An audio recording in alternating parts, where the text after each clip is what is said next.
Let's solve second problem.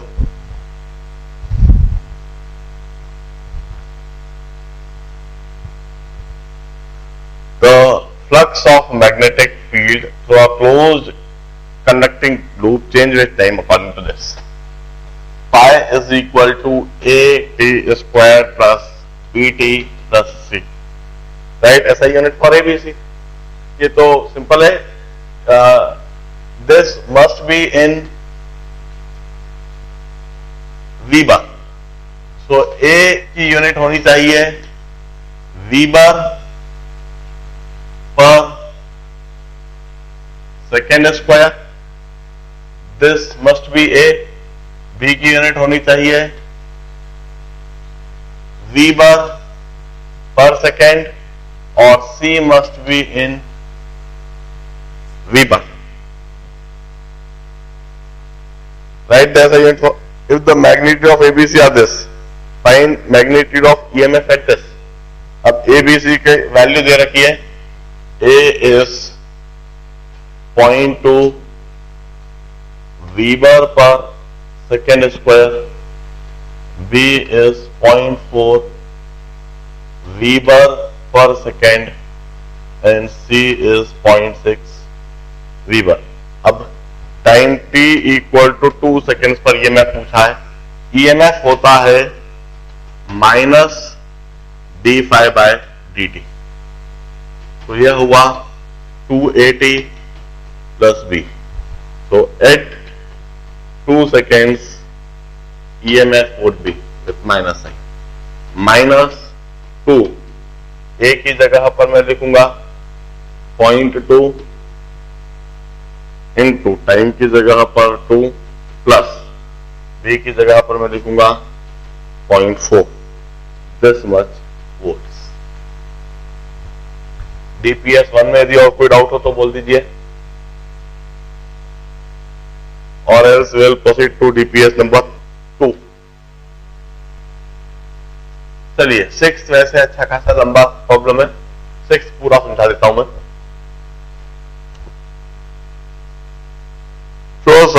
Figure show circular coil. इस तरह की एक सर्कुलर कॉइल है जो कि हमें फिगर में बनी हुई दिख रही है. Of n turns, radius A, connected to a battery of EMF E through a rheostat. The rheostat has a total length of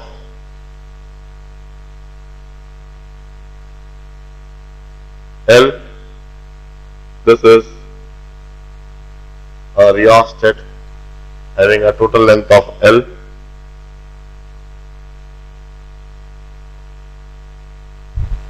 And resistance R. इसका L resistance, L length है, resistance R है. The resistance of coil is small r. इस coil का resistance small r है. A small circular loop of radius A dash, या small circular loop जिसका radius A dash and resistance R dash is placed coaxially. इसके coaxially with coil. The center of loop is at a distance of x from the center. In the beginning, the steering contact is at left end.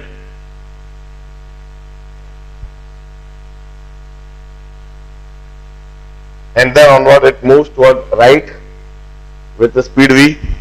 Find EMF induced in the smaller coil at 2 point. अब देखिए एक अच्छा problem है जिसमें MEC का भी पूरा concept आ गया और EMI का भी कंसेप्ट आ गया और इनफैक्ट साथ साथ में करंट का भी कंसेप्ट आ गया. किसी भी समय पर इस लूप के अंदर रेजिस्टेंस कितना होगा, किसी भी समय पर यदि यह L लेंथ है, स्मॉल L लेंथ, तो इसमें जो रेजिस्टेंस R डैश होगा वह R by L into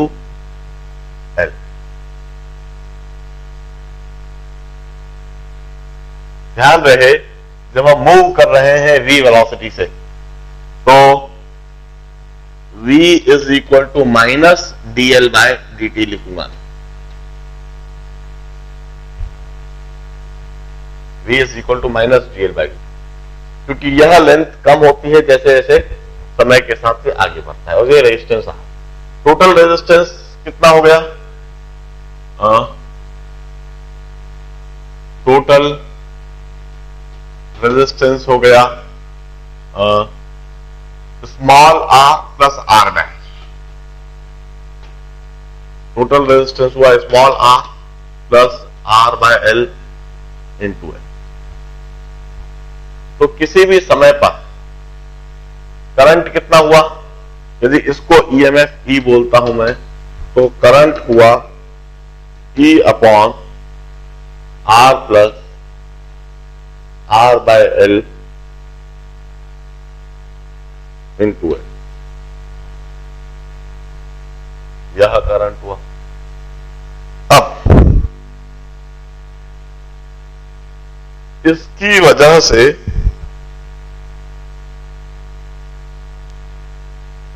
x की दूरी पर मैग्नेटिक फील्ड के लिए एक्सप्रेशन लिखा जा सकता है। पहले तो इसका मैग्नेटिक मोमेंट लिख दूं मैं। Magnetic moment is Ni into A. Magnetic moment is number of turns, तो n दे रखा है। I की जगह पर E by R plus R by L into L, और A की जगह पाई A स्क्वायर। यह मैग्नेटिक मोमेंट हुआ। इस कॉइल में जब करंट फ्लो हो रहा है तो अब x की दूरी पर इस पॉइंट पर मैग्नेटिक फील्ड होता है mu nought upon 4 pi into 2 mu upon A square plus x square to the power 3 by 2। यह मैग्नेटिक मोमेंट के लिए हमने एक्सप्रेशन लिख रखा है mu nought by 4 pi into 2 mu. Mu is magnetic moment upon A square plus x square to the power 3 by 2। ये x की दूरी पर मैग्नेटिक फील्ड हुआ, तो इधर हम मैग्नेटिक फील्ड लिख देंगे mu nought by 4 pi into 2 mu की जगह यहां 2 म्यू की जगह n e into pi A square upon r plus r by L into L into A square plus x square to the power 3 by 2। यह magnetic field हुआ। अब flux phi is, जो इसके थ्रू फ्लक्स फाई होगा, that would be b into A dash और b into pi ए dash square. b हमें दिख ही रहा है और पाई ए डैश स्क्वायर कर दे तो फ्लक्स फाई जो इससे पास होगा that is mu nought by 4 pi, ऐसा कैसे ही लिखता हूं, और into 2 pi square A dash square. ये पाई स्क्वायर भी आ गया, ए डैश स्क्वायर भी आ गया, into N E upon R plus R by L into L into A square plus x square to the power 3 by 2। यहां magnetic flux phi हो गया। अब हम कहते हैं when it begins to slide L की वैल्यू चेंज होगी। L की वैल्यू चेंज होने से करंट चेंज होएगा, करंट के चेंज होने से फील्ड चेंज होएगा, फील्ड के चेंज होने से फ्लक्स चेंज होएगा। EMF is minus d phi by d t. अब जो कांस्टेंट चीजें हैं उनको मैं बाहर निकाल के अलग कर देता हूं। एक तो इधर से पाई को काट देने में कोई परेशानी नहीं है, और इधर लिख दूंगा mu nought pi by 2, mu nought pi by 2, ये कांस्टेंट है। A square A dash square N E, यह भी कांस्टेंट है, upon A square plus x square to the power 3/2, यह भी कांस्टेंट है, into dy dt of 1 upon r plus r by l into l। यह चीज लिखी जाएगी इंड्यूस्ड ईएमएफ के लिए।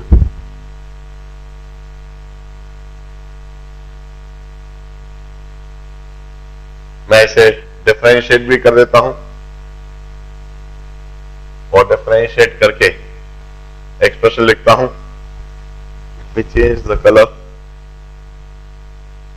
EMF induced yes, इसको डिफरेंशिएट करना है, बाकी सारी चीजों को ऐसे कैसे रखना है। Mu nought pi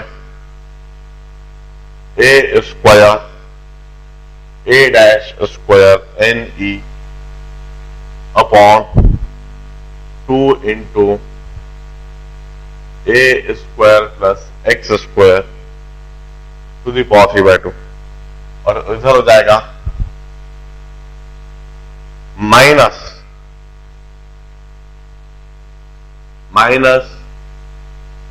1 upon r plus r by l into l whole square into r by l into dl by dt।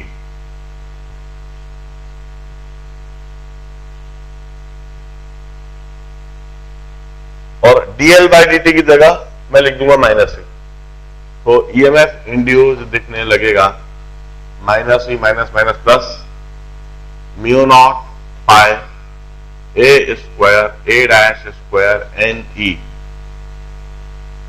Into R V by 12 into a square plus x square to the power 3/2 into r plus r by l into l whole square। I hope this is the expression। अब part A के लिए L की जगह capital L लिख दूंगा, और part B की जगह L के लिए L/2 लिख दूंगा। Check it out. The answer is already there in the expression. I think everything is perfect.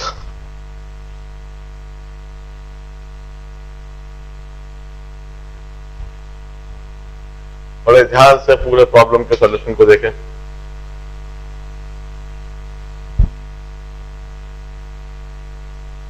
पहले R रेजिस्टेंस है, टोटल लेंथ L है। किसी भी समय पर यदि इसमें लेंथ L होती है तो रेजिस्टेंस जो सर्किट में होएगा, रियोस्टेट का जो रेजिस्टेंस सर्किट में होएगा, that is total resistance upon total length into the length in the circuit. Circuit में जितनी लेंथ है L, यह रियोस्टेट का रेजिस्टेंस सर्किट में होगा। और जब हम रियोस्टेट को v वेलोसिटी से ऐसे मूव करवा रहे हैं तो हम यह भी लिख दें कि समय के साथ L कम हो रहा है। समय के साथ यदि L कम हो रहा है तो माइनस dl/dt किस रेट से कम हो रहा है? v वेलोसिटी से। यह चीज हमने पहले से ही लिखकर रख ली। ये दोनों चीज जब हमने रियोस्टेट के लिए L एक वेरिएबल के रूप में डिफाइन करा, स्मॉल l एक वेरिएबल के रूप में डिफाइन करा, तो इस वेरिएबल को इमीडिएटली वेलोसिटी से भी रिलेट कर दिया और इस वेरिएबल को रेजिस्टेंस से भी रिलेट कर दिया। ये काम जैसे ही हम वेरिएबल इंट्रोड्यूस करते हैं ना, तो उस वेरिएबल को गिवन पैरामीटर से सबसे पहले रिलेट कर देते हैं। तो हमने कहा कि सर्किट में यह जो सर्किट बना है इसमें टोटल रेजिस्टेंस कितना है? आर रेजिस्टेंस, तो ये जो सर्कुलर वाइंडिंग है, सर्कुलर लूप है, इसका स्मॉल आर रेजिस्टेंस, और R डैश रेजिस्टेंस इस रियोस्टेट से आ रहा। तो इस तरह से small r is the resistance of circular coil और R dash is the resistance जो रियोस्टेट से हमें मिल रहा है L लेंथ से, ये मिल गया। यदि इतना टोटल रेजिस्टेंस है, पूरे सर्किट में EMF E लगाया जा रहा है किसी भी समय पर, तो करंट जो सर्किट में होगा EMF E upon total resistance. यह करंट सर्किट में फ्लो कर रहा है, मतलब इस सर्कुलर कॉइल जिसमें n टर्न्स है, इसमें इतना करंट फ्लो कर रहा है। इस करंट के फ्लो करने से इसका मैग्नेटिक मोमेंट होगा। मैग्नेटिक मोमेंट का जो मैग्नीट्यूड है NIA, N is number of turns, I is current, A is area. N की जगह N लिख दिया, करंट की जगह यह करंट का एक्सप्रेशन लिख दिया, और A की जगह इसका जो एरिया है पाई A स्क्वायर। इस तरह से मैग्नेटिक मोमेंट हमने लिख दिया। अब इस कॉइल के x की दूरी पर, इस कॉइल से एक्सेस पर x की दूरी पर मैग्नेटिक फील्ड के लिए यह एक्सप्रेशन हमने MEC में यह चीज पढ़ रखी है, magnetic field due to current carrying circular coil on its axis, mu nought by 4 pi into 2 mu by A square plus x square to the power 3 by 2। यह expression magnetic field due to current में हमने पढ़ रखा है। It's a good way of revising the things. एक बार pages turn करें, MEC का यह एक्सप्रेशन को एक बार रिकॉल करें और इसके एप्लीकेशन को समझ लें। 3-4 बार जब इस तरह की चीजें करते हैं तो अपने आप एग्जामिनेशन में फिर आप अप्लाई कर पाते, ठीक है ना।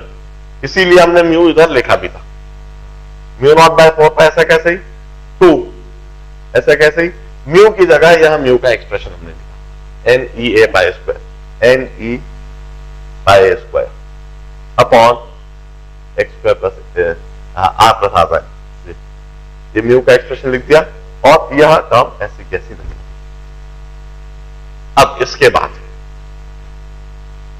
x की दूरी पर एक छोटी सी सर्कुलर कॉइल रखी है, उसके अंदर इतनी मैग्नेटिक फील्ड है, तो उसके अंदर से पास होने वाला magnetic flux, this would be B, यह B magnetic field into area A dash of this small circular coil raised at this, B into bye A dash square. A dash is area of this, A dash is radius of this। अब B की जगह यह B का expression पूरा ऐसा कैसे रखा है और पाई A डैश मल्टीप्लाई करते हुए एक्सप्रेशन बन गया, यह फ्लक्स पाई होगा। This is the flux pi that is passing into this circular coil. अब इस कॉइल में EMF इंड्यूस होएगा। EMF क्यों इंड्यूस होएगा? क्योंकि इसमें फ्लक्स जो है वो समय के साथ चेंज होएगा। EMF would be induce because there would be minus d phi by dt। तो इसको जब मैं डिफरेंशिएट करूंगा तो mu nought by 4 pi constant, 2 pi square A square A dash square N E ये सब constant, A square plus x square ये सब कांस्टेंट, सिर्फ चेंज यह चीज हुई क्योंकि हम रियोस्टेट को ही मूव कर रहे हैं, तो रियोस्टेट की लेंथ L चेंज हो रही है, बाकी कुछ नहीं चेंज हो रहा है। तो जो कांस्टेंट था उसको बाहर, जो चेंज हो रहा था उसको dy dt ऑफ इस फॉर्म में लिख दिया, फिर उसको डिफरेंशिएट करके इसका एक्सप्रेशन लिख दिया और dl बाय dt की जो वैल्यू लिखी थी वो हमने सब्स्टिट्यूट कर दी, तो यह हमें एक्सप्रेशन दिखने लगा। This is the induced EMF E at any time, किसी भी समय पर यह इंड्यूस्ड EMF E होगा इस कॉइल के अंदर। और दो कंडीशन पर पूछा है, when it starts sliding. Starts sliding के लिए ये जो L है इसकी वैल्यू कैपिटल L होगी, when it is half way तो स्मॉल L की वैल्यू L बाय 2 होगी। ये दोनों सब्स्टिट्यूट कर दो। DPS नंबर 2 में और कोई डाउट? कल के दिन इनफैक्ट अब इसको कंटिन्यू करते हैं हम। DPS नंबर 2 और 3